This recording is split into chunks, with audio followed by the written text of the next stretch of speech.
morning. Today's Monday, April 17th. I'm Youssef. And I'm Emily. Teachers, today is day 4 of 2 of rotations. Please stand for the Pledge of Allegiance. I pledge allegiance to the flag of the United States of America and to the republic for which it stands, one nation, under God, indivisible, with liberty and justice for all. Please remain standing for the moment of silence.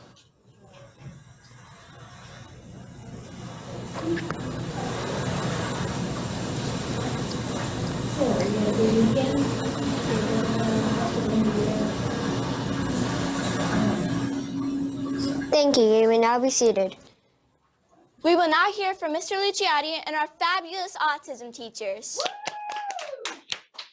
Thank you, guys. Thank you.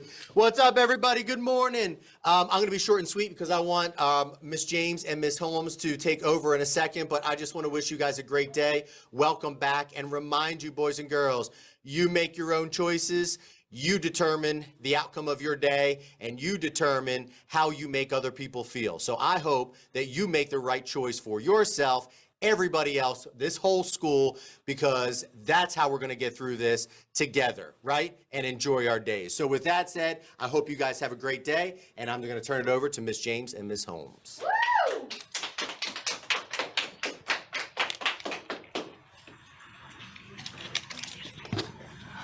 Good morning, Patty Panthers.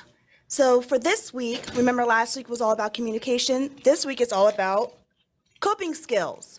So when you're walking on your way down to Encore on the library wall, we have another kind of like a billboard of different ways to cope or have coping skills.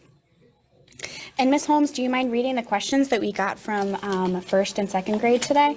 Well, actually, we got some from second and third. Yep. So from second grade, Ms. Naranjo's class, her question is, why don't kids with autism ask to play? Well, sometimes they don't really pick up on social cues. So they might see a group of kids playing, but they might not know that they want to be invited to play. So that's why we all have to work together. And if you see a student, whether they have autism or not, standing by themselves, go ahead and go up to them and ask them, do you want to play? Because they might not know that you want to play with them. Also, sometimes they might not know the rules of the game, so they might need help with the rules of the game and be able to join in. And if you have a student that might not be verbally responding, you can even ask them. You're like, do you want to play with me? And that way they can respond to you too. Okay. And our next question is from Ms. Kofer's class. Why do they get upset? Well, everybody gets upset sometimes. The only difference is sometimes you might be able to kind of what we call self-regulate, meaning you might be able to calm down, you might be able to breathe or count to 10 on your own. Sometimes people with autism, they have a harder time regulating how they feel and able to come from 100 back down to 0.